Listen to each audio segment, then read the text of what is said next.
Vamos começar, pessoal? Tem bastante coisa, tá? A gente tem que fazer aqui nessa aula, analisar trechos um pouco mais longos, a aula é densa, tem anotações para fazer, eu quero fazer várias anotações, eu quero que você tenha um material rico aí e ao final eu vou já deixar meio que na expectativa as próximas aulas para a gente falar mais de Piaget e terminar o conteúdo, ok?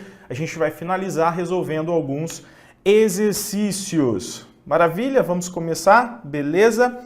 É isso. Então, vejam lá, deixa eu pegar minha tela, tá aqui, Jean Piaget. Tomara que vocês estejam com os seus materiais aí bonitinhos, com as canetas preparadas. E eu quero começar fazendo algumas anotações. Porque quando a gente fala de Piaget, nós falamos da teoria epistemológica do Piaget, que é a teoria epistemologia genética. Tá? Então, teoria do Piaget, epistemologia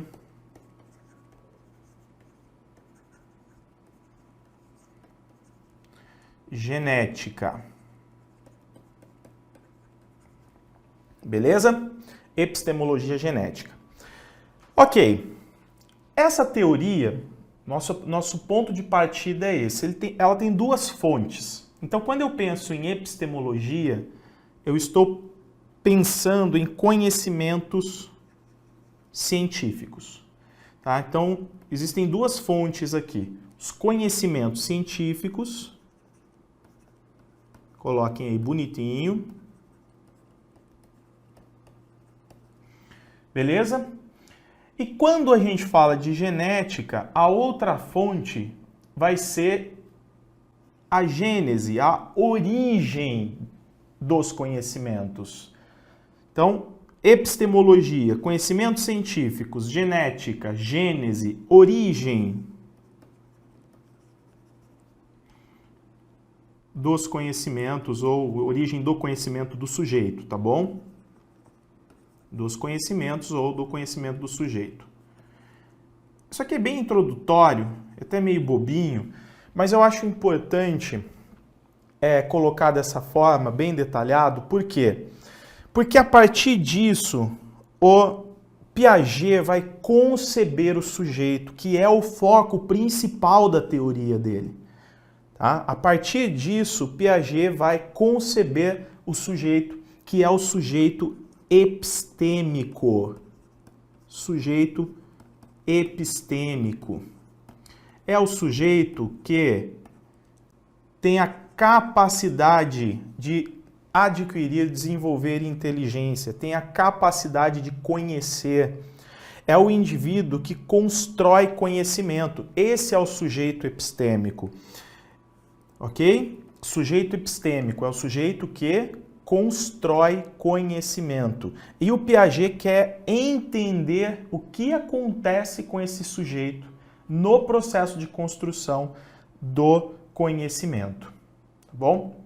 Beleza.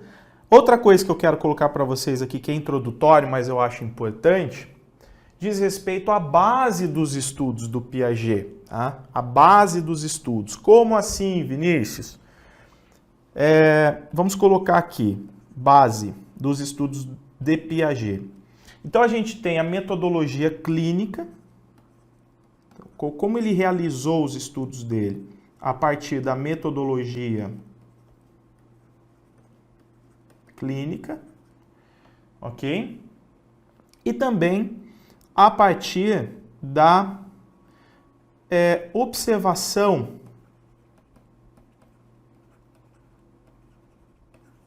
as crianças. Então, ele observa nos seus estudos os atos infantis. Tá? Observação, então, dos atos infantis. Na verdade, seria observação aos atos infantis, né? Bom, enfim. Então, metodologia clínica e a observação, o estudo sobre o que a criança faz, como a criança age, ok? Então, dessa forma, o Piaget vai construir a teoria dele, que diz respeito ao nascimento da inteligência. como nasce a inteligência, como que se desenvolvem as operações que dizem respeito ao pensamento lógico, tá bom? Então, esse esqueminha, ele é bem bobinho, mas ele é o nosso ponto de partida. Acredito que seja interessante nós termos isso em mente, isso de forma bem organizada, ok? Bom, pensando nisso, vamos lá para um primeiro ponto. Eu quero trazer várias citações, trechos desses. Por quê? Porque você vai lá fazer a prova, vamos supor que a gente tem apenas anotações. Então você vai fazer a prova, aí você se depara com um texto desse, com um trecho, e você não está acostumada ou acostumado a ler de repente, esses trechos, ou, enfim, estudou de outra forma, e aí pode ter alguma dificuldade. Então eu gosto de trazer esses trechos para nós analisarmos juntos, beleza? Vejamos. Então aqui é o seguinte, primeiro ponto, o interesse da obra de Piaget. Quando eu falo da obra, é de tudo que Piaget produz, dos seus estudos, tá? O interesse dele é elaborar, então, uma teoria do conhecimento. Teoria do conhecimento, que implica saber como o ser humano consegue organizar, como que ele consegue estruturar e como ele consegue explicar o mundo em que vive. Essa é a preocupação, até porque para nós vivermos bem, para que a gente possa viver bem, nós temos que desenvolver essa capacidade de organizar, estruturar e explicar o mundo em que nós vivemos. Isso faz parte do processo de desenvolvimento do sujeito, tudo bem? E o ponto 2 diz assim, Piaget é o mais conhecido dos teóricos que defendem a visão interacionista de desenvolvimento. Então, só deixa eu fazer uma pausa aqui. Às vezes a gente entende assim, que apenas o Vygotsky, na verdade não posso dizer apenas o Vygotsky, mas é muito comum nós acharmos assim que o Vygotsky falou muito mais sobre interacionismo e de repente o Piaget não falou nada sobre interacionismo. Piaget, o próprio Yves de la Taille, que é um grande estudioso de Piaget no Brasil, ele diz assim, Piaget, inclusive ele diz isso no livro Teorias Psicogenéticas em Discussão. Ele diz assim, Piaget deu muita importância às interações, aos processos interacionais. Ele só não escreveu muito sobre isso, mas ele deu muita importância. E nessa aula eu quero mostrar isso para vocês. Eu quero mostrar essa importância que o Piaget deu, porque talvez você não leia isso em outros materiais, não leia isso com tanta frequência, e pode ficar essa ideia de que apenas Vygotsky, por exemplo, na comparação entre um e outro, teria realmente dado importância às interações, aos processos interacionais, tá bom? Existe uma diferença. Piaget fala mais das interações entre o sujeito e o meio, o sujeito e o objeto. Já o Vygotsky vai falar bastante das interações entre sujeito e sujeito, ok? Mas tanto um quanto o outro valoriza o processo interacional. Então, o Piaget é o mais conhecido dos teóricos que defendem a visão interacionista de desenvolvimento. Então, assim, vou colocar um ponto de interrogação. É o mais conhecido dos teóricos? Isso é o que está na citação. Normalmente a gente entende que o Vygotsky trabalha mais isso. O importante para nós, o que interessa é, Piaget também trabalha e dá importância às interações. Aí vem, dedicou-se a investigar cientificamente como se forma o conhecimento. Ele considerou que se estudasse cuidadosa e profundamente a maneira pela qual as crianças constroem as noções fundamentais de conhecimento lógico, tais como as noções de tempo, de espaço, objeto e causalidade, poderia compreender a gênese e a evolução do conhecimento humano. Afinal, como que esse conhecimento, então, evolui, como que a criança se desenvolve, como que ela desenvolve essa capacidade, as suas inteligências, a sua capacidade de raciocinar. Bem, nesse caso, pessoal, a base do Piaget, então, falando de interacionismo, deixa eu ver onde eu posso anotar, aqui. Então, Piaget é um interacionista,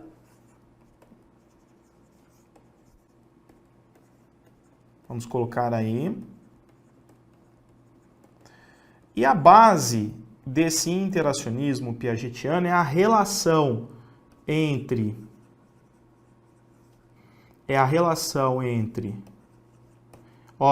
sujeito, coloca sujeito, porque depois você vai estudar, você não sabe que está escrito que o S é sujeito aí, ok? Entre o sujeito e o meio físico, sujeito e o meio social. Aqui eu tenho, por exemplo, a relação entre sujeito e sujeito, aqui a relação entre sujeito e o meio físico em geral, objetos, etc. Tá bom? Então, essa relação é importante. Observando essas relações, Piaget também vai descobrir muita coisa sobre as crianças. E o que acontece? Olha a importância do interacionismo. Olha a importância do interacionismo. É tão importante que eu vou colocar um roxinho bacana aqui para nós. Ó, vamos colocar nesse cantinho aqui. É tão importante que o desenvolvimento não apenas cognitivo, mas também o desenvolvimento moral do sujeito, ele é fruto dessas relações e dessas interações que a criança tem com o meio físico e com o meio social. Então, pensando numa prova, a gente sempre, nós estamos estudando para concursos, a gente acaba sempre pensando em provas e tudo mais. Então, pensando numa prova, o interacionismo é importante não apenas para o desenvolvimento intelectual do sujeito, de acordo com o Piaget, mas também para o seu desenvolvimento moral. Tá? Bem, ao longo desse nosso estudo, em outras aulas que a gente vai fazer aqui dando sequência, a gente vai acabar vendo isso. Então, se você quiser colocar, aí o Piaget defende, então, que... como que eu poderia colocar aqui?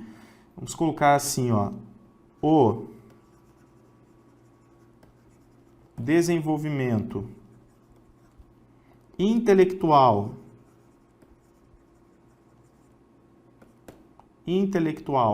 tá? E moral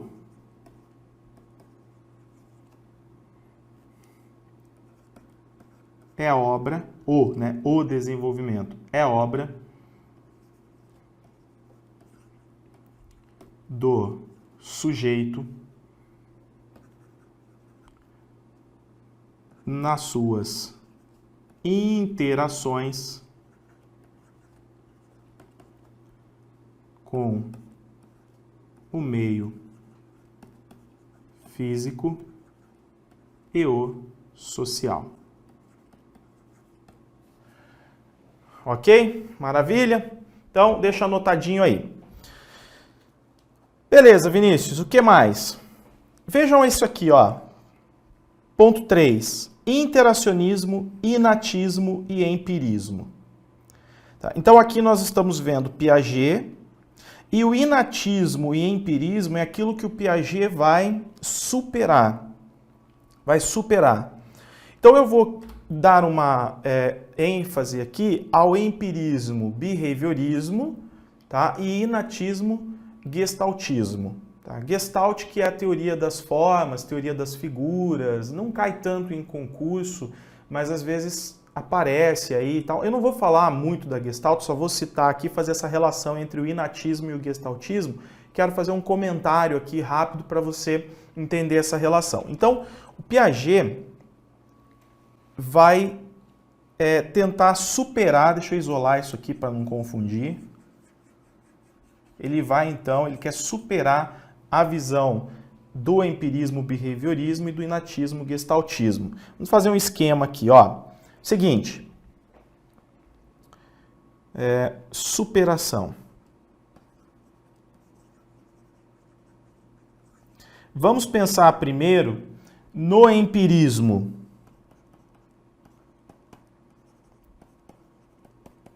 Empirismo, behaviorismo. Como que funciona a questão da aquisição do conhecimento aqui, nessa teoria, levando em consideração o empirismo e até mesmo o behaviorismo, o comportamentalismo? Gente, o conhecimento, vamos pôr aqui, o conhecimento, ele vai ser adquirido a partir de estimulações, que são provenientes do mundo externo. O conhecimento é visto, na verdade, como uma cópia da realidade. Então, essa é a primeira visão que o Piaget vai superar, que ele vai tentar superar, ou que ele deseja superar. Tá? Então, vamos colocar assim, ó, conhecimento concebido, o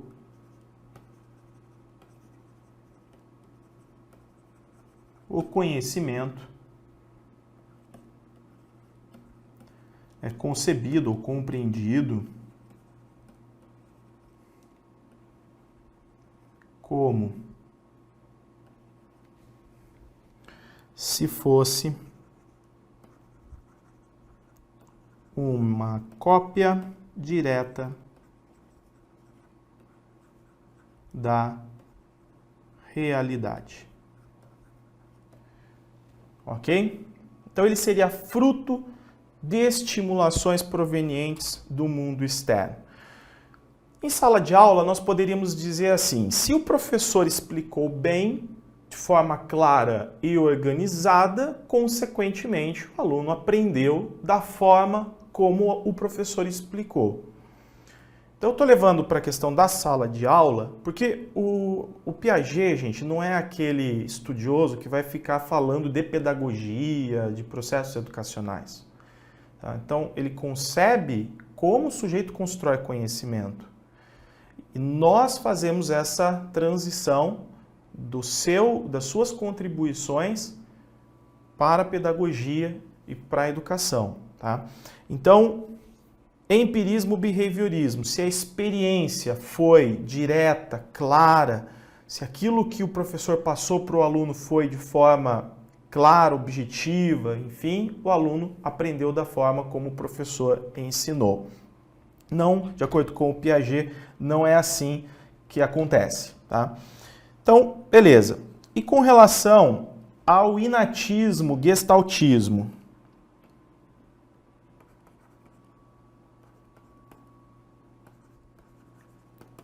Então tá aqui, ó.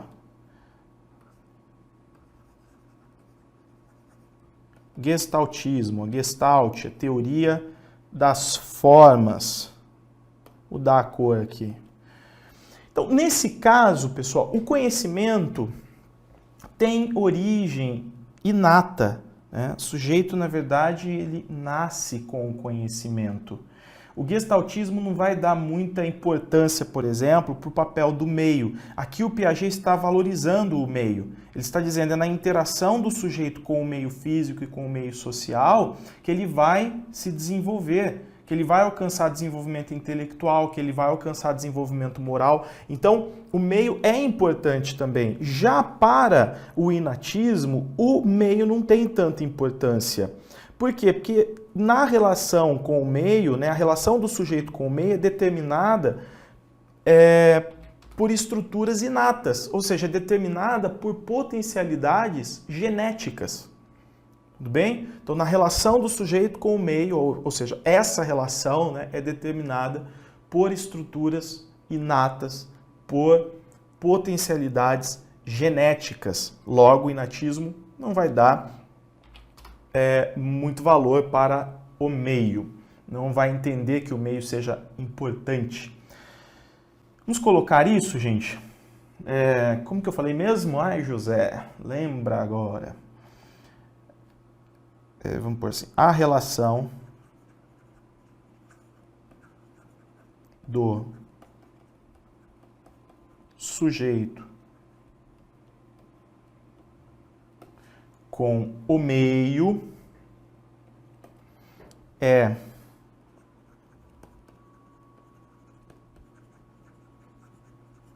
determinada por estruturas inatas. Em outras palavras, o meio não tem muito em que contribuir. Tá bom? Bom, superando empirismo e inatismo, onde o Piaget vai chegar? construtivismo, tá? Então, o construtivismo nasce dessa superação do empirismo e do inatismo. Então, agora o Piaget vai dizer como o sujeito constrói conhecimento. Como o sujeito constrói conhecimento. O construtivismo é, então, a superação do empirismo e do inatismo, tá bom? Se você quiser colocar aí. E aqui, mais uma vez, eu quero valorizar a interação. Quero dar uma ênfase à interação. Então, nós falamos de construtivismo.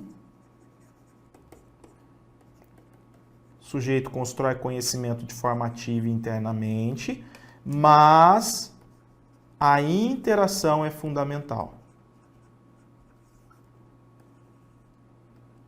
A interação é fundamental. Aliás, existe uma polêmica muito grande com relação ao construtivismo, né? E tudo mais. A gente sabe que existem críticas, existem falsas pseudoconcepções de construtivismo. E eu tenho gravado um livro sobre metodologias ativas muito legal, que valoriza muito o construtivismo. Tá? Inclusive, dá um sim aí, sim! E eu transmito essa aula para vocês. Não vai ser ao vivo, mas eu transmito, coloco aí para você 2 aulas sobre metodologia ativa, coisa rica que você pode tanto fazer concurso quanto resolver problemas lá no seu planejamento, agregar para o seu dia a dia na sala de aula, muito legal. Então, se vocês estiverem afim, dá um alô aí que a gente vai providenciar essas aulas para vocês, tá bom? Então, voltando ao construtivismo e valorizando a interação nesse processo. O que eu quero colocar aqui sobre a interação? A interação, gente, representa, na verdade, uma ação recíproca. Olha que legal, ó, ação recíproca entre fatores endógenos. Quando eu digo fatores endógenos, eu estou falando do sujeito, tá bom? E exógenos. Opa! Começou a complicar minha vida, Vinícius. Então, eu já até adiantei para vocês. Fatores endógenos do sujeito, exógenos do meio. Nós somos estimulados pelo meio. Sim, o meio oferece estímulos, mas o conhecimento é construído internamente. No entanto, a ação é recíproca. Tudo bem? Eu não construo o conhecimento sozinho porque ele não é inato. Eu preciso do meio. Só que o meio por si só também não constrói esse conhecimento e me dá ele pronto e acabado. Eu, enquanto sujeito, é que construo a partir da minha visão, do estágio em que eu estou de desenvolvimento, a partir das minhas experiências, tá? A partir das minhas oportunidades. A gente vai falar um pouco dessa questão do meio. Então vejam aqui, ação recíproca entre fatores endógenos, coloquem aí fatores do sujeito, e exógenos, que são fatores do meio, os estímulos que o meio oferece. Tudo bem? E aí, o que a gente percebe? Se eu estou dizendo que essa ação é recíproca, então a relação entre o sujeito e o meio é uma relação dinâmica. Relação entre o sujeito e o meio tem um caráter dinâmico. Ai, Vinícius, eu adoro essa palavra, eu sou tão dinâmica. Caráter dinâmico. Massa, olha lá. Relação entre sujeito e meio tem um caráter dinâmico. O sujeito não é passivo, ele não é apenas fruto do meio. Ele não é fruto do meio, ele é um ser pensante, ele é sujeito ativo. A pedagogia vem, se apropria da teoria piagetiana, de suas contribuições e começa a entender melhor qual é o papel do professor da escola e qual é o papel que o aluno exerce no seu processo de aprendizagem, como ele aprende, como cada sujeito aprende. Ok? Massa? Então, beleza. Vamos lá, continuando. Outra coisa, gente, que eu quero trazer para vocês é o interesse do Piaget. Ah, só um detalhe. Eu não sei se vai ser hoje, nessa aula, acredito que não vai dar tempo, mas na sequência a gente fala mais de construtivismo, tudo bem? Aí eu vou falar mais de construtivismo, um pouco mais, a gente resolve exercício e tudo mais. Bem, uma coisa importante é o interesse do Piaget pelo desenvolvimento infantil. Olha lá, ponto muito importante, ó, interesse pelo desenvolvimento infantil. Inicialmente, Piaget trabalhou com dois psicólogos franceses, olha lá, Binet e Simon. Inclusive, o Alfred Binet, que é nesses estudos de Binet e Simon, a gente tem lá os testes de QI. Quando a gente fala de testes de QI, de quociente de inteligência, nós sempre falamos do Alfred Binet e tudo mais. Então, quando a gente vai estudar, por exemplo, a teoria das inteligências múltiplas do Howard Gardner, a gente acaba introduzindo, com os estudos do Alfred Binet. Tá? Então, é um ponto de partida também dos estudos do Piaget, de comparação e tudo mais. Interessante. Vejam aqui. Piaget trabalhou com dois psicólogos franceses, Binet e Simon, que por volta de 1905 tentavam elaborar um instrumento para medir a inteligência das crianças que frequentavam as escolas francesas. Tal instrumento, o teste de inteligência de Binet e Simon, foi o primeiro teste destinado a fornecer a idade mental de um indivíduo e até hoje utilizado depois de ter sofrido sucessivas adaptações. Então, onde eu quero chegar é aqui. Eu já até deixei um negócio meio preparado aqui pra gente, ó. É o que está grifado, tá bom? Ao analisar as respostas das crianças do teste, Piaget começou a se interessar pelas respostas erradas das crianças, salientando que estas só erravam porque as respostas eram analisadas a partir do ponto de vista do adulto. E nesse caso, Piaget vai fazer algo muito interessante. Ele vai dividir. Como assim? A lógica da criança de um lado, a lógica do adulto de outro. É isso que vai acontecer. A criança não pensa errado, ela pensa a partir da própria lógica. Quando eu, professor, adulto, quero que a criança já desenvolva um raciocínio a partir da minha lógica de adulto, eu aplico aquela relação que nós chamamos de adultocentrismo. Por exemplo, analisando os estudos da Emília Ferreiro. Quem sabe a gente faz aqui uma transmissão só sobre Emília Ferreiro. Massa, não é? Então, vejam lá, vamos supor que eu, enquanto professor, eu quero que a criança escreva uma palavra, eu mostro para ela, eu quero que ela escreva da forma como eu escrevi. Como eu já entendo o sistema de escrita alfabética, eu quero que a criança faça da mesma forma. Aí eu falo assim, eu vou facilitar para você, vou deixar escrito e você só copia. A criança vai lá e escreve errado.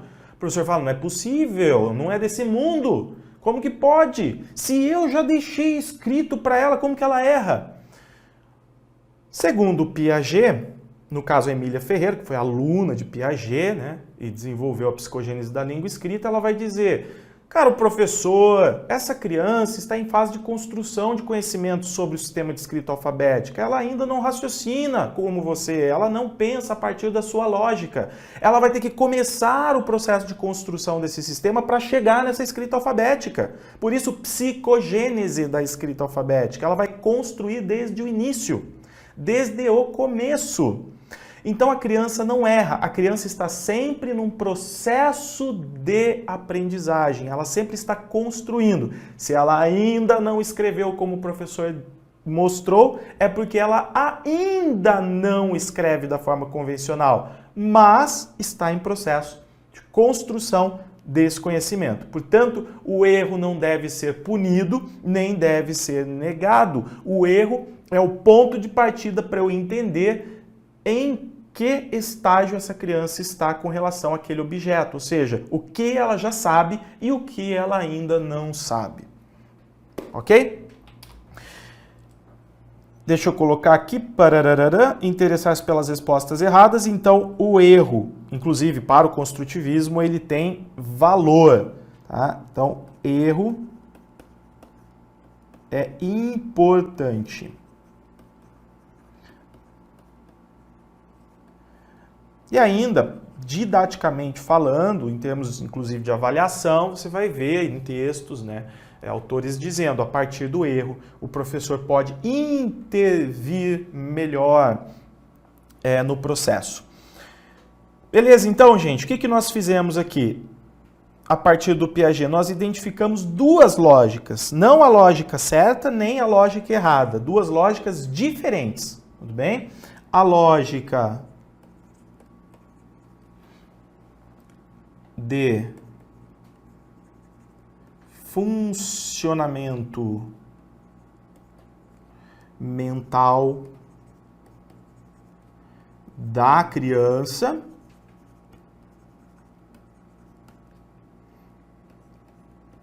que é diferente da lógica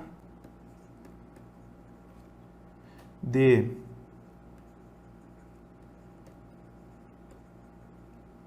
funcionamento mental do adulto. Agora vamos supor que você se depare com uma questão de concurso, aquela bem embaçada mesmo, aquela chicletosa. Pensa, aquela chatinha, você fala, puxa, eu estudei tudo, participei de todas as lives que existem no Instagram, todas as transmissões, li tudo sobre Piaget.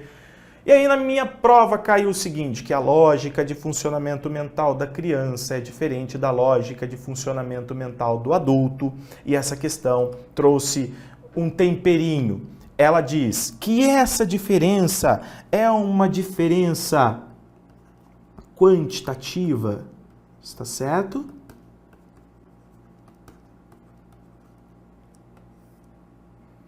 E aí? Não, está errada, tá? Essa diferença é qualitativa, ok? Essa diferença é uma diferença, vamos colocar aqui, qualitativa. Beleza, Tereza? Qualitativa.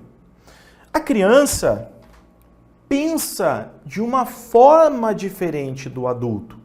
Se eu tentar, por exemplo, localizar uma criança de 6 anos e o adulto, eu vou entender que o adulto já realiza operações formais e a criança ainda realiza operações, está entrando nas operações concretas. De repente ela está até em fase ainda pré-operatória. Ela está ali na mudança entre fase pré-operatória e fase operatória concreta. Então a forma de pensar e de estruturar o pensamento é diferente. Portanto, a lógica de funcionamento mental da criança é diferente da lógica de funcionamento mental do adulto. De que forma? Qualitativa, tá? É uma diferença qualitativa. Agora, vem uma pergunta. Essa pergunta é importante para nós e ela é também base do estudo piagetiano. Vejam, o que o Piaget está, afinal, querendo entender? Olhe para esses dois aqui. Agora eu vou fazer uma flechinha, ó. Flechinha para a direita. Qual é o problema?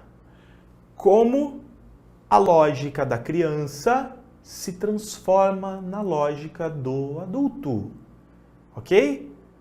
É esse o problema a ser resolvido. Como a lógica da criança se transforma na lógica do adulto. Vou colocar aqui como a questão. Como a lógica infantil, vamos dizer aqui, ó, infantil,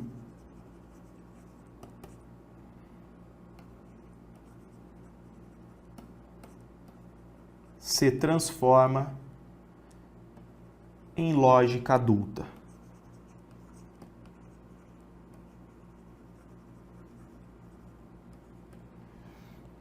E aí nós vamos mudar o rumo da aula agora. Mudar não, vamos dar sequência. Vinícius, por que você anota tanta coisa, fica escrevendo? Porque aí eu consigo raciocinar, entendeu? E falar disso para vocês. Senão eu não consigo. Se vem tudo pronto aqui, eu coloco tudo preparado, o cérebro dá a tela azul. Bem, então é o seguinte, nós vamos entrar num ponto bem importante, que é a relação entre assimilação, acomodação, adaptação. Tudo bem? Que é um ponto muito importante que quando cai em concurso quebra meio mundo. Você não será afetada por isso mais. Antes, vamos analisar esse trecho aqui. Olha, para Piaget, a evolução do conhecimento é um processo contínuo. Primeira coisa, guardem isso aí. A evolução do conhecimento é um processo contínuo, construído a partir da interação ativa do sujeito com o meio. Vimos isso. Meio físico e social. O desenvolvimento humano passa por estágios sucessivos de organização do campo cognitivo e afetivo. Vinícius, eu não lembro os estágios. Ó, seguinte, nós não vamos estudar os estágios nessa aula, não vai dar tempo, é muita coisa, conteúdo pra caramba, a gente pode ver na próxima. Mas, quais são os estágios de desenvolvimento? Então, são estágios ou fases, não é?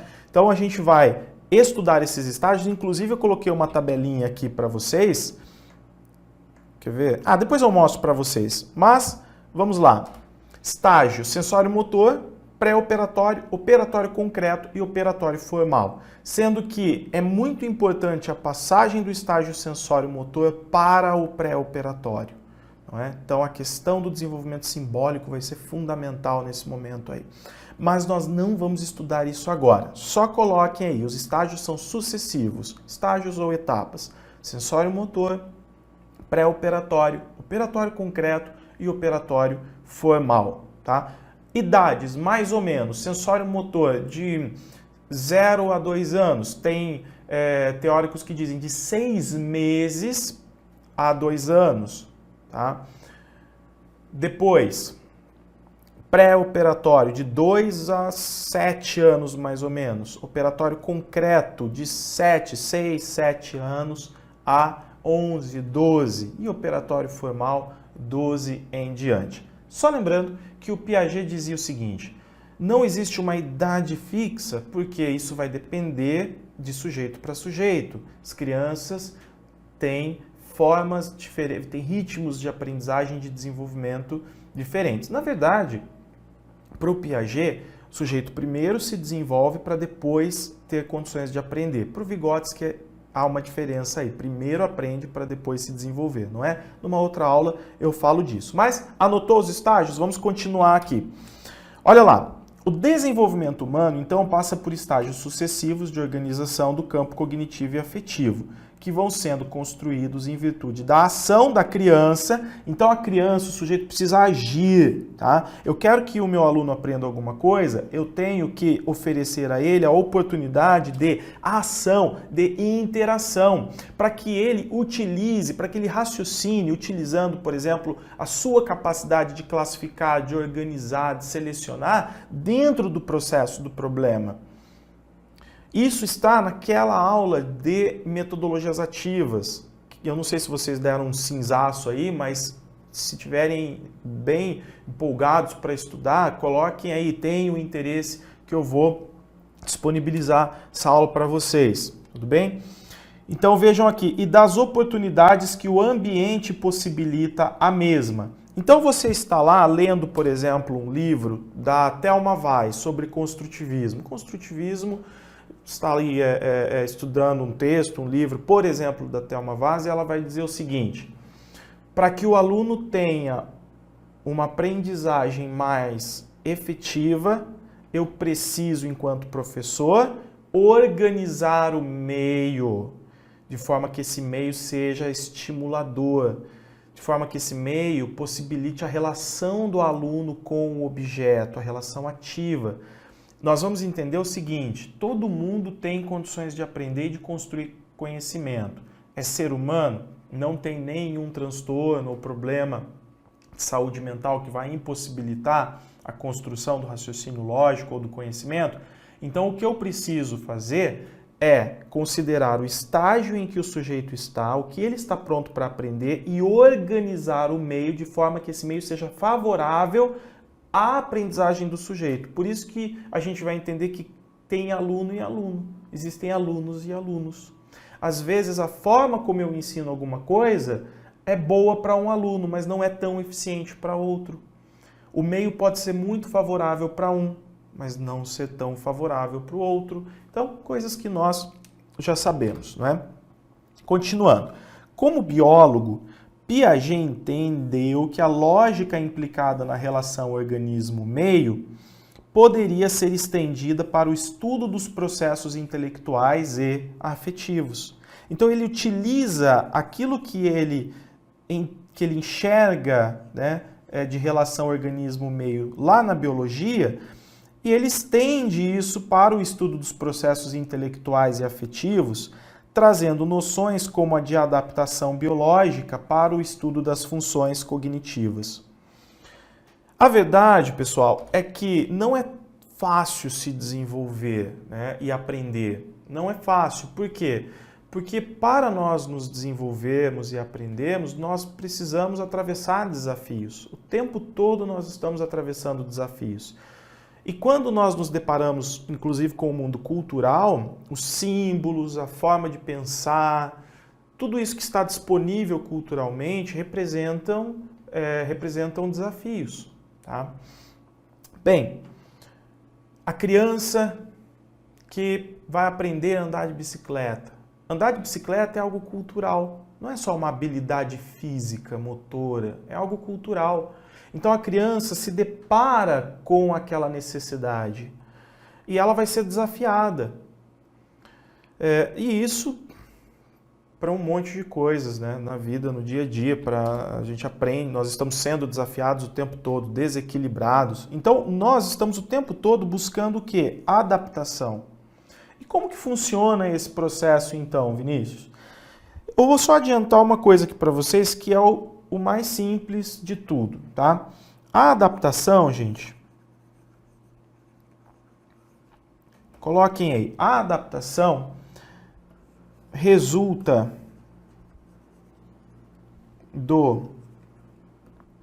vou até dar uma ênfase a essa palavra aqui, porque ela é importante para nós, do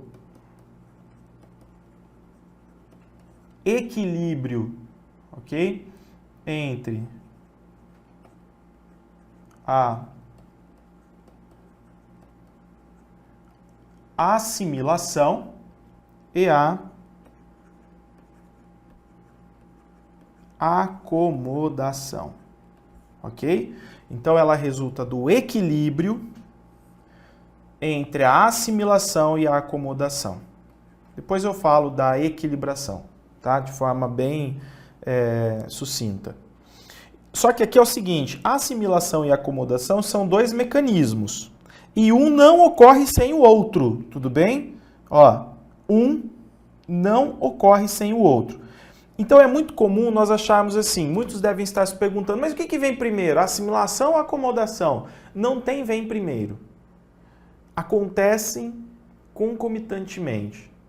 Se a assimilação está havendo acomodação, se a acomodação há assimilação, tudo bem? Então esses dois mecanismos atuam conjuntamente, concomitantemente, não há que se falar entre primeiro e segundo, tá? E um ponto, gente, que é muito importante, é um detalhezinho que te ajuda demais nas provas, que é isso aqui que eu quero colocar em esqueminha para você. A interação entre, vamos dizer assim, entre a assimilação, né, e a acomodação, então vamos colocar aqui assimilação e acomodação. A interação entre ambos promove duas coisas. Então, interação promove duas coisas. Primeiro, a modificação de esquemas mentais. Modificação de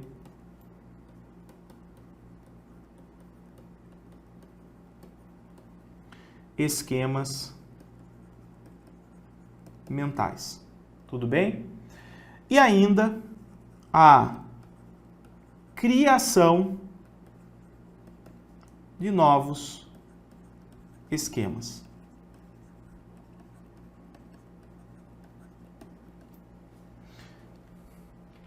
Ó, seguinte. Eu vou explicar isso de forma adequada. Mas o que é modificar um esquema mental? Você pensa de um jeito e você passa a pensar de um outro jeito. De uma outra forma, de uma forma mais adequada, correta. Criação de um novo esquema, você aprende a pensar de uma forma nova, né? Você utiliza um esquema mental que você não tinha disponível antes. Então, assim, essa informação, ela vem de forma bem teórica, óbvio, né? Nos concursos. Então, é interessante esse esqueminha aqui para responder provas. A gente vai ver isso agora de forma mais prática, tá? Então, coloquem a interação entre assimilação e acomodação promove modificação de esquemas mentais e criação de novos esquemas. Então, eu quero agora dar uma pausa. Em vez de falar de assimilação e acomodação, eu quero falar para você um pouquinho sobre esquemas. O que são esquemas, Vinícius? Então, quando nós pensamos, quando eu tento entender alguma coisa, eu me utilizo de esquemas. Eu utilizo os esquemas que eu tenho disponíveis para entender as coisas, para fazer alguma coisa. Então, se a criança, por exemplo, sobe num skate, por mais que ela desequilibre e tal, ela está utilizando um esquema disponível para tentar se relacionar com aquele instrumento. Tudo bem? Quando eu me deparo com uma informação, com um conceito, eu me apego aos esquemas que eu tenho disponíveis para tentar entender aquilo que é novo para mim. Isso gera um desequilíbrio, tá? Isso gera um desequilíbrio quando eu me deparo com algo novo, algo que não é muito bem compreendido por mim. Então, o que são os esquemas, Vinícius? Anotem aí. Eu já vou ver. A gente já vai ver duas citações para complementar isso. É simples, são, de forma resumida, estruturas, tá? Ou também conceitos, tá? Vamos colocar assim, ou conceitos que usamos para, vejam lá,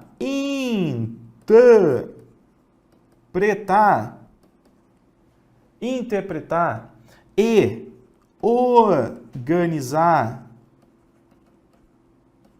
organizar as informações que recebemos.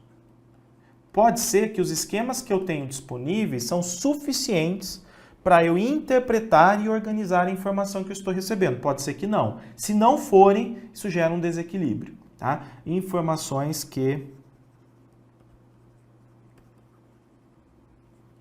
recebemos. Maravilha? Então, pensem o seguinte, existem esquemas de ação. Uma criança recém-nascida, ela tem poucos esquemas. Tanto para agir, para se relacionar, quanto para compreender aquilo que está acontecendo ao redor dela. Então, ela tem esquemas limitados. Conforme ela vai se relacionando com o meio, e o aspecto motor é importante porque ele coloca a criança diante do novo, e o Henri Vallon, vai ser bem enfático e dar muita importância ao ato motor para o desenvolvimento não só intelectual, como também afetivo da criança, né? Então a criança vai tendo a oportunidade de acumular esquemas, diversificar esquemas e de generalizá-los. Então assim, vamos colocar uma observação que eu acho bem importante, pensando também em questões, sempre pensando em questões, nós dormimos pensando nas questões. E olha que apareceu aqui, ó, o OBS, né? Quem assiste as minhas aulas sabe que eu adoro uma observaçãozinha. Então, esses esquemas vão se desenvolvendo. Olha lá, a criança nasce com esquemas bem limitados e eles vão se desenvolvendo. Os esquemas vão se tornando mais generalizados.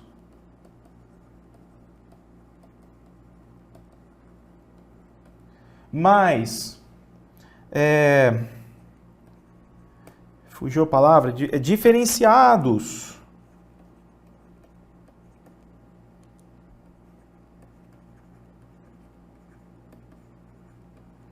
Ok? E mais numerosos. A criança vai tendo aí, sujeito, né, cada vez mais esquemas para poder interpretar e organizar as informações que recebem. E é interessante porque assim, você vive anos, o adulto, uma experiência tremenda, já entende muitas coisas e o tempo todo nós nos deparamos com algo novo, com algo que nos gera uma inquietação, uma necessidade de entender, uma necessidade de compreender, não é? A vida toda. Só que a criança, ela passa por uma fase de muita aprendizagem, de muitas novidades, né? Então esses esquemas, eles vão se acelerando assim nos primeiros anos de vida da criança. A gente sempre fala da importância dos 5 primeiros anos, dos 6 primeiros anos para o desenvolvimento intelectual da criança. E eu quero colocar aqui para vocês uma tabelinha dos esquemas, tá? Antes de... Aliás, vamos ver aqui as duas citações. Na verdade, eu coloquei aqui para você ler, tá? São citações para você ter aí um material que traga o mínimo de conteúdo, né, além das anotações, para você recorrer a essas citações. Ó. Então, na primeira diz os esquemas como estruturas mentais ou cognitivas pelas quais os indivíduos intelectualmente se adaptam e organizam o meio. Então, ou seja, aquilo que nós falamos em outras palavras. Assim sendo, os esquemas são tratados não como objetos reais, mas como conjuntos de processos dentro do sistema nervoso, porque o sujeito cria o esquema aqui dentro do sistema nervoso. Quando eu aprendo alguma coisa, na verdade, o que é a aprendizagem? É um conjunto de sinapses neurais, não é? A aprendizagem é isso. Se eu aprendo algo novo, eu promovo no meu cérebro um novo conjunto de sinapses neurais que me capacitam para realizar um ato motor, para entender um conceito, para perceber alguma coisa, tudo bem? Mas, os esquemas não são observáveis. Por quê? Porque eles ocorrem internamente. Tá? Então, esse sujeito que está num processo de aprendizagem, promovendo aqui a união e a consolidação de redes neurais, de sinapses, é óbvio, isso está acontecendo dentro, internamente. Então, esses esquemas, eles são inferidos, eles são construtos hipotéticos. Quando eu vejo a criança fazer alguma coisa, eu observando, eu vou percebendo o que aquela criança já sabe fazer. E observando mais ainda para entender também aquilo que ela ainda não consegue fazer. Tudo bem? Por quê? Porque os esquemas são construídos internamente, não é um objeto que eu tenho acesso a algo concreto, né? Bom, o que mais, Vinícius? Então a gente tem aqui uma outra citação que diz: esquema é uma estrutura cognitiva, tá? Olha lá, inclusive sináptica, ou padrão de comportamento ou pensamento, forma como eu me comporto, a forma como eu penso, que tem tudo a ver não apenas com construção intelectual, cognitiva, mas também com valores, com crenças, com vivências, não é? Que emerge da integração de unidades mais simples e primitivas em um todo mais amplo, mais organizado e mais complexo. Então eles começam simples, né? E eles vão se complexificando. Dessa forma, temos a definição que os esquemas não são fixos, mas mudam continuamente, ou tornam-se mais refinados, ou então, como nós colocamos aqui, os esquemas vão se tornando mais generalizados, mais diferenciados, mais numerosos. Beleza? Parece uma ópera isso aqui, não é? Então vamos lá, gente. Agora eu quero mostrar para você uma tabelinha que é bem legal, é bem prática para nós entendermos o desenvolvimento dos esquemas em cada estágio do desenvolvimento da inteligência. Olha lá que legal. Então, por exemplo, na inteligência sensório-motora, a criança apresenta que tipo de esquemas? Tudo bem que aqui são esquemas de ação, mas vamos entender assim, a criança sensório-motora, ela age, né, a ação dela visa comunicação com o outro, compreensão do mundo. Então, a partir da ação, ela tenta compreender aquilo que está ao redor dela. O que ela tem disponível naquele momento é o ato motor, e não a capacidade simbólica de representação, por exemplo, de alguma coisa. Tudo bem? Então, ela utiliza o recurso que ela tem. Então, a inteligência sensório-motora vai ter aqui, né, nesse período de desenvolvimento da inteligência, a criança vai contar com esquemas como mamar, sugar, puxar, aprender. Já no estágio de inteligência pré-operatória, ela já é capaz de imitar, representar, olha aqui, ó, classificar. Tudo bem? A classificação é muito importante para ela entender as coisas. A criança aprende matemática, o que é, por exemplo, vamos pegar uma autora aqui, tem Delia Lerner, a Constance Camus, por exemplo, o que ela diz? Que a criança não aprende matemática, a Delia Lerner também, a Panizza também, a criança não começa aprendendo matemática a partir do número. Ela começa a aprender matemática a partir das relações que ela estabelece entre os objetos, entre as coisas, ordenando, classificando. O que é, na verdade, isso? É o esquema novo que surge, que permite a criança ter uma nova relação com o meio, uma relação com mais qualidade, inclusive, porque ela já tem, a partir dos novos esquemas, mais capacidade para compreender melhor o meio, para se equilibrar mais. Tudo bem? Então, muito legal, não é? Olha aqui, ó. Operatório concreto, gente. Ordenar, relacionar, abstrair. Olha como a criança amplia os esquemas.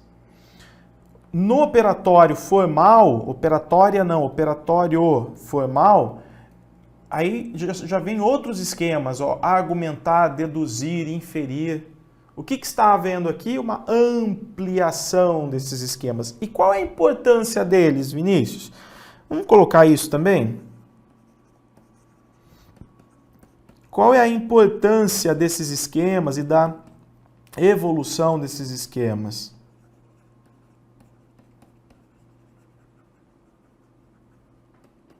Vamos lá, importância dos esquemas, tá? Então, a partir deles que as pessoas, que o sujeito, tá? Que, enfim, que os indivíduos constroem as estruturas mentais que possibilitam o aprendizado. Ok? Beleza? Então, o que acontece? Pelo que nós vimos aqui, a criança, aqui ela é muito concreta, né? Depois ela já vai desenvolvendo um pensamento mais formal, mais abstrato. E o desenvolvimento da criança, ele vai justamente passar por isso. Ó, vamos colocar aqui, desenvolvimento. Em outras palavras, esse desenvolvimento ocorre da experiência empírica, que é muito dependente do sensório motor, da experiência empírica, da relação direta do sujeito com o objeto, por exemplo, que é uma experiência o quê? Concreta, né? Para o pensamento formal mais abstrato.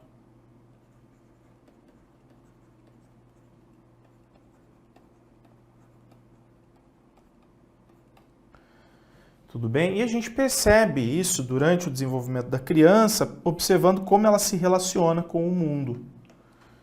Então, A criança não consegue, por exemplo, representar um objeto no início do desenvolvimento da capacidade de representação. Ela precisa da presença daquele objeto, né, para representá-lo, mas aos poucos ela consegue lidar com aquele objeto sem tê-lo, né, à sua disposição, sem tê-lo na sua frente.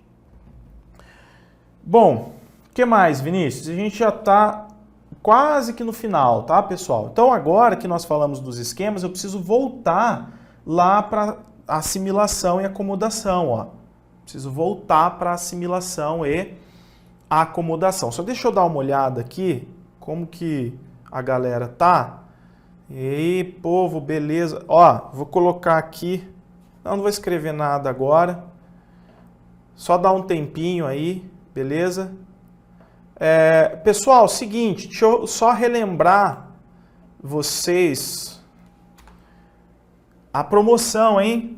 Ok? Deixa o e-mail aí, quem quiser participar, o nome e o e-mail, a gente vai fazer nós vamos coletar aí nome e e-mail e nós vamos sortear uma caneca e uma camiseta. Só que assim, eu não sei se eu vou conseguir fazer isso aqui agora e tal, porque eu tô no estúdio e eu não sei. Mas assim, a gente vai fazer o sorteio e ó, coisa digna, tá? Fiquem tranquilos.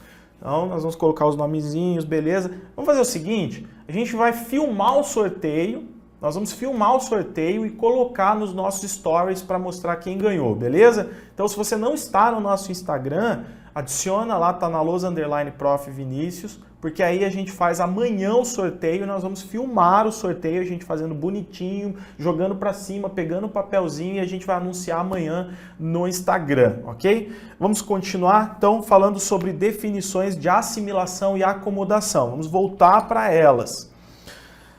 Seguinte, gente, assimilação. O que é assimilação? Uma estruturação por incorporação da realidade exterior a formas devidas à atividade do sujeito.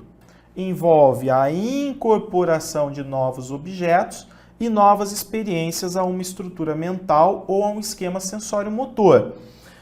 Então a criança, por exemplo, que vai aprender a andar de bicicleta, que seja de rodinha, ela precisa, num primeiro momento, e esse primeiro e segundo é só para termos didáticos, tudo bem, gente? Porque não tem primeiro e segundo.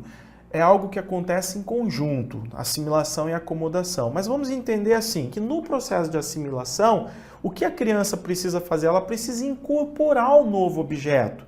Então ela tem que entender que a bicicleta é um objeto que se anda de tal forma que ela precisa movimentar as pernas, e ela já inicia esse exercício, experimentando inclusive, tá? Ela inicia esse exercício e a partir desse exercício, ela vai o quê? Construindo na cabeça dela como ela precisa fazer aquele movimento, ela vai entender como funciona a bicicleta e ela vai desenvolvendo um esquema. A partir do momento que ela conseguiu andar de bicicleta, mesmo que seja de rodinha, criança que não conseguiu, o fato dela andar de bicicleta quer dizer que houve o quê? A acomodação. Então, nós temos dois conceitos, o de assimilação. Para facilitar para a tua vida aí, ó, assimilação diz respeito à incorporação de novos objetos e novas experiências a uma estrutura mental ou a um esquema sensório-motor. Tá? Deixa eu colocar aqui um ponto sobre assimilação, que eu acho que vai facilitar a vida de todo mundo. Para complementar, tá? Vou fazer assim agora, ó. Uma coisa mais brilhante aqui. Então, primeiro, a assimilação é um processo cognitivo, tá? Então, vamos entender aqui, ó. É um processo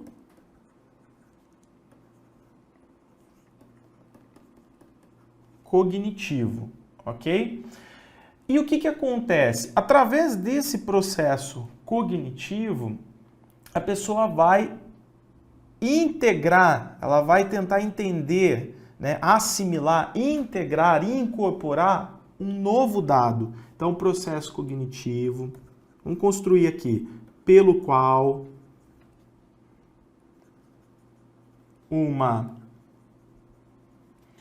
pessoa integra um dado novo, tá? Um dado novo que seja perceptual, pode ser perceptual, pode ser motor ou conceitual. Ok? Ou conceitual. E ela, olha que importante a palavra que eu falei para vocês, incorporação. Então, vamos construir aqui, com calma. Processo cognitivo, beleza, pelo qual uma pessoa integra ou incorpora um novo dado, um dado novo perceptual, motor ou conceitual, e ela incorpora esse novo dado, onde, Vinícius? As estruturas cognitivas prévias. As estruturas cognitivas prévias. Ok? Olha lá. As estruturas cognitivas prévias. Beleza.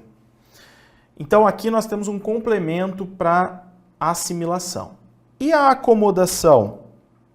Ah, um detalhe. Eu coloquei aqui, deixa eu voltar aqui para vocês. Ó, eu coloquei aqui assim, ó. Então nesse conceitozinho, processo cognitivo pelo qual uma pessoa integra um dado novo, perceptual, motor ou conceitual. Então assim, a criança que está querendo aprender a andar de bicicleta, às vezes eu penso assim, trata-se de uma integração de dado novo motor. Às vezes é perceptual, motor e conceitual, é tudo bem? Então ela está ali diante de um objeto novo, de um conceito novo, mas que envolve também um ato motor. Então a gente não precisa pensar de forma muito reducionista isso. Agora aqui, acomodação.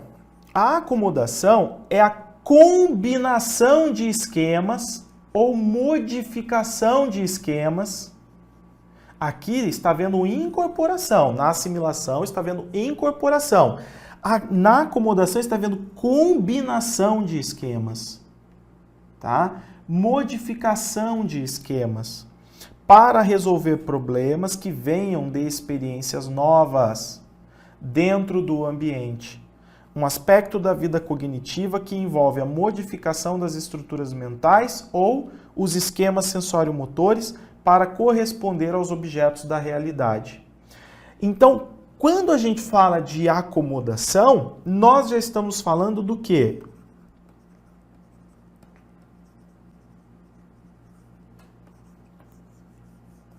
Olha lá, anotem aí. Nós estamos falando do seguinte: na acomodação ocorre a modificação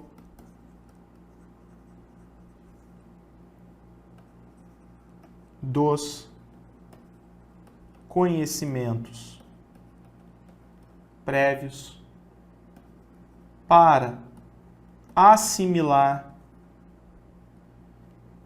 o conhecimento novo. Ok? Então, quando eu tenho essa modificação de esquemas de assimilação, nós estamos falando de acomodação, tá? Modificação de esquemas. Então, aqui, a criança, ela se acomodou ao novo esquema. Houve adaptação, né? Na relação entre um e outro houve adaptação. Ela é capaz de andar de bicicleta. E quando eu tirar a rodinha, o que vai acontecer? Um novo desafio, uma nova necessidade de assimilação, acomodação e adaptação. E necessidade, novamente, de reequilíbrio a partir de assimilação e acomodação. Normalmente, a gente tenta pensar o que vem primeiro, o que vem depois. Esqueçam isso, tudo bem? Esqueçam isso. Piaget vai dizer, isso ocorre concomitantemente.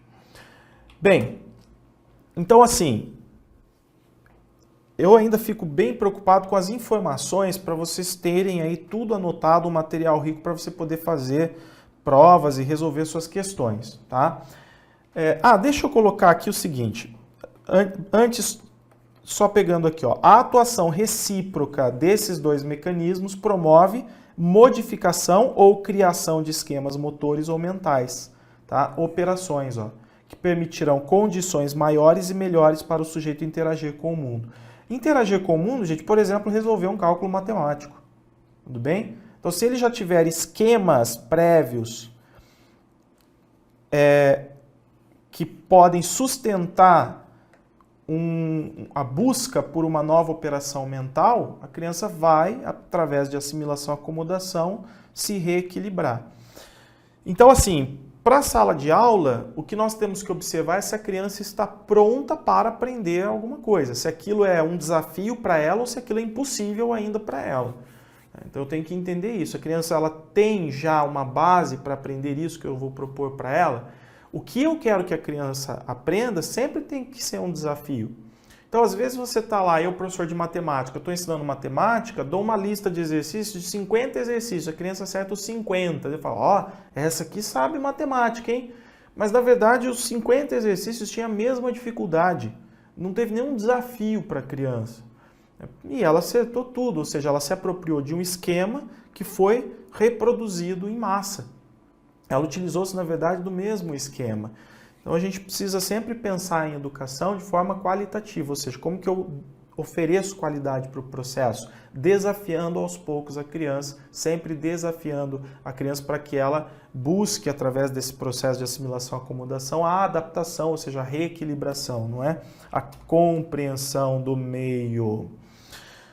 Bom, o que mais, Vinícius? Eu quero colocar aqui para vocês um exemplo, que é um exemplo até famoso. Então, por exemplo, a criança, imagine aqui, a criança, C de criança. A criança sabe o que é cachorro. Então, ela tem o cachorrinho, ela sabe o que é cachorro, ok? Então, ela já sabe o que é cachorro. Vou colocar um asterisco. Essa criança se depara com um cavalo. Como que ela vai tentar entender o cavalo, gente? Ela vai tentar entender o cavalo a partir do esquema que ela já tem de cachorro. Então, o cavalo para ela pode ser, por exemplo, na linguagem dela, um cachorro grande. Olha lá. É assim que ela vai tentar entender. O que é o cavalo? Olha, um cachorro grande. Ok? Por quê? Porque essa criança, ela tem organizado esquematicamente na mente dela a imagem do cachorro, tá? E ela vai tentar adaptar esse novo estímulo, porque ela está vendo um quadrúpede muito parecido com o cachorro. Então ela tenta adaptar os novos estímulos, aquilo que ela está vendo no cavalo, aos esquemas que ela possui naquele momento, que diz respeito ao cachorro. Aí vem o adulto e fala assim para essa criança: bobinho, isso aqui não é um cachorro, isso é um cavalo. E o adulto ajuda a criança, ou pelo menos oferece mais informações sobre o conceito de cavalo. Ou seja, a criança, a partir dessa ajuda do adulto, e eu não estou falando aqui de Vygotsky, de atuação na zona de desenvolvimento proximal, nada disso. Só estou falando de uma interação entre duas pessoas em que uma mais experiente ajuda a outra a ter uma outra percepção da realidade. Tudo bem? Então, nesse caso, o adulto ajudou a criança oferecendo informações que dizem respeito ao cavalo. Ok? E o que acontece? A partir desse momento, a criança acomoda aquele estímulo que o adulto deu, aquilo que ela está vendo no cavalo, ela acomoda esse estímulo a uma nova estrutura cognitiva, a um novo esquema. E o que acontece? Acontece que agora ela tem dois esquemas. A criança agora tem um esquema para o conceito de cachorro, que eu vou colocar E1, é o esquema 1, E ela desenvolveu um outro esquema. Ela tem um E2, um esquema 2 para o conceito de cavalo. Perceberam? E o que, na verdade, contribuiu para que a criança desenvolvesse esse novo esquema? A relação dela com o meio e a capacidade dela interna de construir conhecimento a partir de assimilação, acomodação, adaptação. E o que nós falamos lá atrás sobre os esquemas? Eles se diferenciam, eles se tornam mais numerosos, mais generalizados, ok? Beleza. Existe também um outro exemplo muito famoso, que vários materiais trazem, que é o da boneca. Então pode ser que a criança se depare num primeiro momento com uma boneca e ela acha que é uma pessoa. Então no primeiro momento ela vê a boneca e ela lembra de um bebê. E o que ela faz? Ela se relaciona com aquela boneca a partir do esquema que ela tem de bebê. Só que ela vai percebendo que a boneca não fala, ela vai perceber a textura, se é de pano, se é de borracha, ela vai perceber que a boneca não respira. E ela vai entendendo, então, que aquilo, por mais que se pareça com o bebê, não é um bebê. Existem vários fatores que diferenciam a boneca do bebê. E com base nesses novos fatores, que ela experiencia concretamente, ela consegue desenvolver um outro esquema. Então, nesse processo de assimilação, acomodação, ela desenvolve um outro esquema, o esquema para boneca, para entender o conceito de boneca, tá bom? Beleza. Gente, então, agora nós vamos finalizar, tá? Nesse slide e vamos resolver exercícios. Pô, Vinícius, mas tem que finalizar justo com um slide desse? Olha lá. Isso aqui é o cara que fala que vai tocar a última música e começa Faroeste Caboclo, né? Então vejam lá, da mesma forma como não há assimilação sem acomodações anteriores ou atuais, também não existem acomodações sem assimilação. Isso significa que o meio não provoca simplesmente o registro de impressões ou a formação de cópias, mas desencadeia ajustamentos ativos. Tudo bem? Quando a criança se depara com algo novo que é oferecido pelo meio, ela não simplesmente faz o registro daquela impressão, daquilo que ela está vendo. Ela não tira uma cópia daquilo. Ela inicia um processo de ajustamento ativo. Ou seja, ela está sendo desafiada e ela precisa entender de fato, né, o que está à frente dela. Então, esse ajustamento decorre disso, de assimilação e acomodação.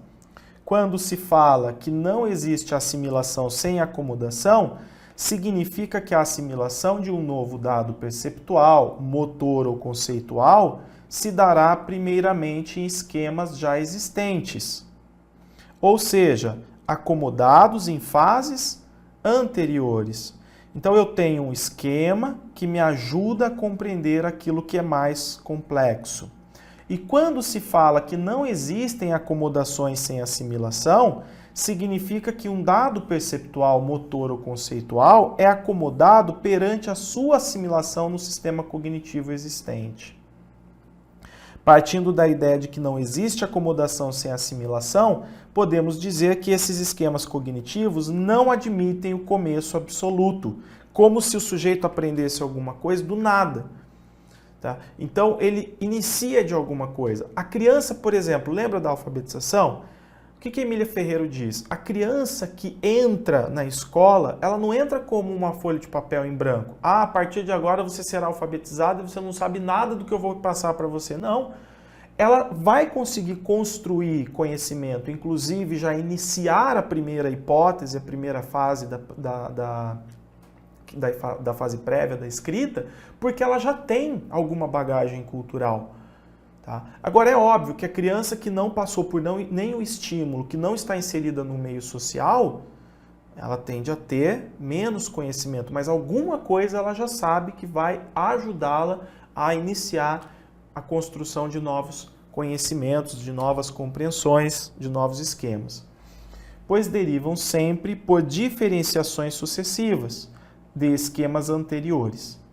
E é dessa maneira que os esquemas se desenvolvem por crescentes equilibrações e autorregulações.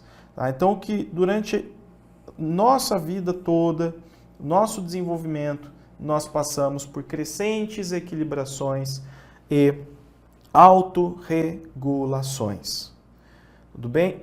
E uma coisa que é interessante, gente, quando eu falo de equilibração,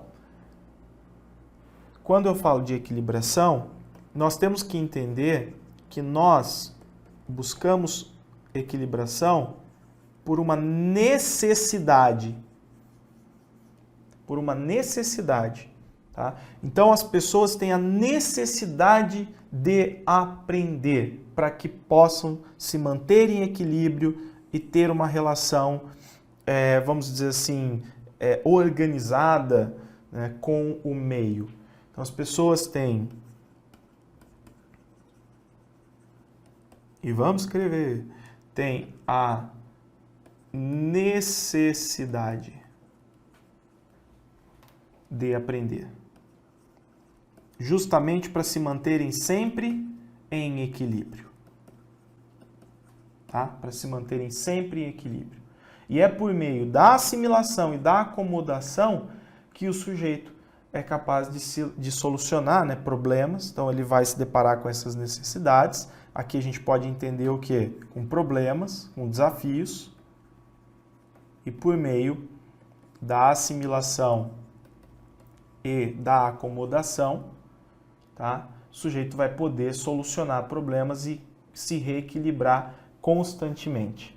Inclusive, uma coisa que é importante sobre equilibração, nós vamos sempre buscando uma nova equilibração. Essa equilibração, na verdade, trata-se de uma reequilibração.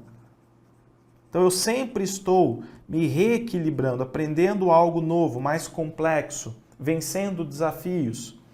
E esse novo equilíbrio, essa reequilibração, gera o quê? Um novo equilíbrio, beleza? Tranquilo. Equilíbrio. Maravilha. Como que o Piaget chama isso?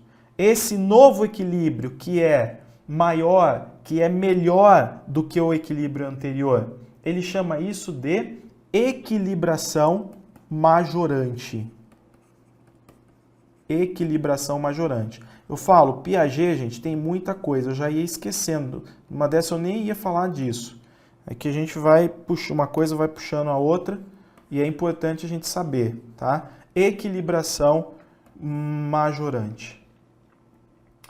Tudo bem?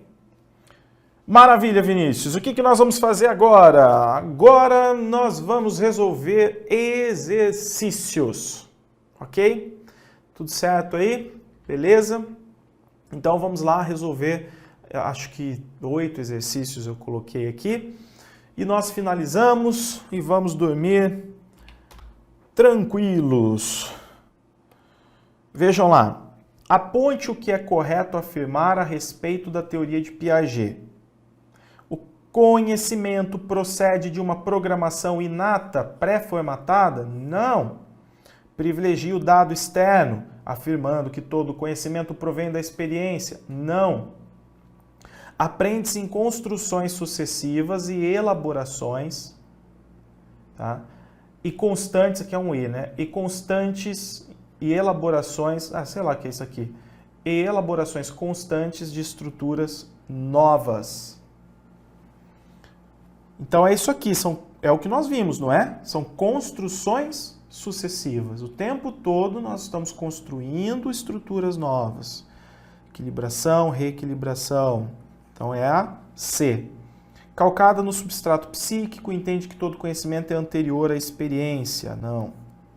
Então é a C. 2. Para Piaget, o conhecimento é transmitido pelo professor ao aluno? Não. Construído pelo sujeito na interação com o ambiente. Tá? Com o ambiente, com o objeto, com o meio físico, com o meio social. Ok? Beleza. Inclusive, para que todo sujeito tenha condições e capacidade para aprender, embora né, os sujeitos tenham ritmos diferentes de aprendizagem, e quanto mais e melhor, né, no caso, quanto melhor organizado estiver esse ambiente, mais condições de aprendizagem terá o sujeito. Tudo bem? 3. Conforme mostra Piaget, nenhuma aprendizagem consiste apenas em aquisições extraídas da experiência física, mas supõe a intervenção de instrumentos lógicos.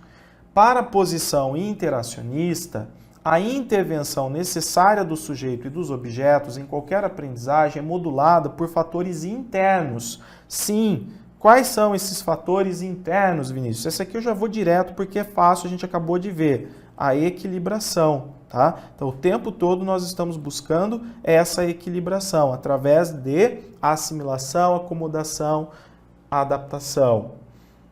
Equilibração é essa necessidade que nós temos de compreender aquilo que é novo, aquilo que nos desafia, aquilo que é um problema. 4. De acordo com as pesquisas de Piaget, que estruturou um sistema explicativo da cognição humana a partir da utilização das contribuições da biologia e da lógica, a epistemologia genética é uma das grandes teorias do desenvolvimento humano. Com relação a esse assunto, analise as afirmativas a seguir. Então, vejam lá. Primeiro, gente, primeiro ponto. A teoria piagetiana é uma teoria condutista e interacionista? Interacionista tudo bem, mas condutista não, tá? Então, isso aqui nos leva para o behaviorismo. Então, condutismo tira. O desenvolvimento da cognição depende da maturidade do sistema nervoso central, das interações com os objetos físicos e da interação social. Sim, tá? Inclusive, vamos pensar no estágio sensório-motor. Tem como eu ensinar uma criança a sentar, por exemplo, se ela não tem o desenvolvimento biológico para isso? Não tem como, tá? Então, se ela não tem o desenvolvimento biológico, não tem como. Piaget vai entender o processo maturacional é importante para o desenvolvimento, ele na verdade representa o desenvolvimento, ele é importante para a aprendizagem da criança. Ele não é a aprendizagem, ele prepara o sujeito para a aprendizagem. Então, aquilo que eu tinha falado anteriormente, Piaget, o desenvolvimento favorece e possibilita a aprendizagem. Piaget.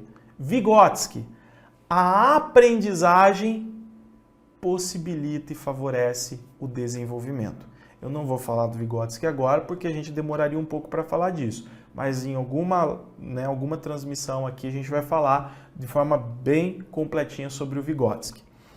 Bom, então esse 2 aqui, ó, está certo. Agora, 3. Piaget resgatou da biologia as categorias de homeostase, equilibração e adaptação, assimilação e acomodação. Como assim homeostase? O corpo em equilíbrio, tá? É um corpo que está em homeostase. Então, tudo está funcionando perfeitamente. Se você, por exemplo, está com a saúde boa, pH do sangue adequado, com um líquido suficiente no corpo, com todas as vitaminas, proteínas equilibradas, está tudo certinho, você está em homeostase. Então, isso vem da biologia e o Piaget entende que a equilibração do sujeito, né, tem a ver com isso. Portanto, a 3 está correta também. Na teoria piagetiana, o motor da ação é a busca do equilíbrio. Justamente. Por que o sujeito mobiliza sua capacidade de raciocínio? Por que ele se esforça para compreender alguma coisa? Porque ele quer equilíbrio, ele quer se reequilibrar. Sempre realizando novas equilibrações em patamares superiores, aquilo que é chamado de equilibração ou reequilibração majorante. O equilíbrio alcançado posteriormente é sempre melhor, vamos dizer assim, do que o anterior. Não é? Foi o que nós vimos, é sempre maior e melhor. Então, certo também. No seu entendimento acerca da relação desenvolvimento-aprendizagem, acredita que a aprendizagem é motor do desenvolvimento? Não, aqui seria o Vygotsky. Vygotsky sim, Piaget não. Então, numa alternativa aqui, as corretas seriam 1... Não, 1 não. Tá doido, mano? 2, 3 e essa aqui, né? E a 4. Isso. Então, uma alternativa que trouxesse 2, 3 e 4. E repetiu aqui. 5. Sobre a compreensão dos aspectos relacionados à teoria da epistemologia genética desenvolvida por Piaget, é correto afirmar. Então, vejam lá. Piaget, em seus estudos, considerava que o raciocínio deveria ser interpretado como característica natural da espécie humana. Vamos para a próxima. Não sei nem porque eu risquei. Para ele, o conteúdo da inteligência vem de fora. E ao sujeito cabe apenas assimilar de forma passiva, nada a ver. C. Os estágios de desenvolvimento cognitivo que explicam a evolução do pensamento racional têm a finalidade de determinar como o professor deve planejar suas aulas. Não. Inclusive aqui, característica natural, quer dizer, o conhecimento no raciocínio, ele é interpretado como algo inato, o sujeito já nasce com essa capacidade, enfim, não é? Então ele supera o inatismo. Então A, B, C, está tudo errado. D, o conhecimento é resultado de uma relação linear entre o sujeito e o objeto, bem como entre o objeto e o sujeito. Não também, tá? Então, o sujeito, na verdade, ele se esforça para compreender o objeto. É uma relação de aquisições e retrocessos. O Yves Delataille diz isso, que o sujeito que está aprendendo, ele não está simplesmente indo para frente aprendendo, ele vai adquirindo conhecimento, mas existem retrocessos também nesse processo, tá? Então não é linear. A preocupação central da teoria piagetiana é relacionada ao conhecimento, ou seja, como se processa a aquisição do conhecimento. Sim, tá? Como que o sujeito processa a aquisição do conhecimento, como que ele desenvolve o conhecimento, como que a criança, por exemplo, vai alcançar a lógica do adulto, como que a lógica infantil vai se transformar na lógica adulta, tá? É aí. 6. De acordo com a teoria de Piaget, no processo de assimilação, a mente é impelida a se modificar. Não altera sua estrutura. Isso tudo quer dizer o quê? Inércia, né? Acomoda a nova informação. Aliás, peraí. De acordo com Piaget, de assimilação, desculpem. No processo de assimilação à mente. Então, acomoda a nova informação, gente, é acomodação, não é? Por quê? Porque houve aqui mudança de esquema. Na assimilação, há incorporação. Então, ajusta-se às demandas impostas, aqui seria a acomodação também. Realiza a reestruturação, ideia de mudança, é a acomodação também. Tá? Então, é na assimilação que o sujeito está incorporando o novo, o objeto novo, né? E não há ainda alteração da estrutura. Com a acomodação, há alteração da estrutura. Aqui, impelida a se modificar, não. Então, é a B. Questão difícil essa. Tá? Então, coloca aí nos seus estudos. No processo de assimilação, a mente não altera a sua estrutura. Só que no de acomodação vai haver estruturação de esquema, reestruturação de esquemas, ajustamento a demandas impostas e tudo mais. 7. Considerando a teoria epistemológica genética, analise as afirmativas a seguir. Questãozinha comprida essa sétima aqui, hein? O resultado das sucessivas assimilações e acomodações é chamado por Piaget de equilibração. Tá certo, gente? Beleza, não é? Que é o conceito central de sua teoria construtivista do conhecimento. Tá certo. Para Piaget, o conhecimento sempre é imposto pelo meio ao sujeito, como um reflexo das propriedades do ambiente, empirismo, e estaria inteiramente pré-formado no sujeito, apenas aguardando a maturação, a priorismo. Não. Vejam que a maturação é uma condição do desenvolvimento, sim, e da aprendizagem, inclusive, tá? Mas aqui nós estamos falando de inatismo, apriorismo, inatismo. Não, tá errado. Então aqui tá certo, aqui tá errado. 3. Tal modelo teórico explica o desenvolvimento da inteligência, tendo como conteúdo básico a ação do sujeito que interage com os objetos, construindo a partir dessas ações formas e ou estruturas de inteligência que lhe permitem cada vez mais adaptar-se ao mundo em que vive. Pessoal, seguinte, quando você está resolvendo exercícios, aproveita o máximo que o exercício pode te dar. Então, por exemplo, a 1 e a 3 estão corretas. Pega esses conceitos, coloca no seu material, tá? Coloca lá no seu material. Então, é uma informação a mais legal, bacana, tá clara, para que você possa revisar depois.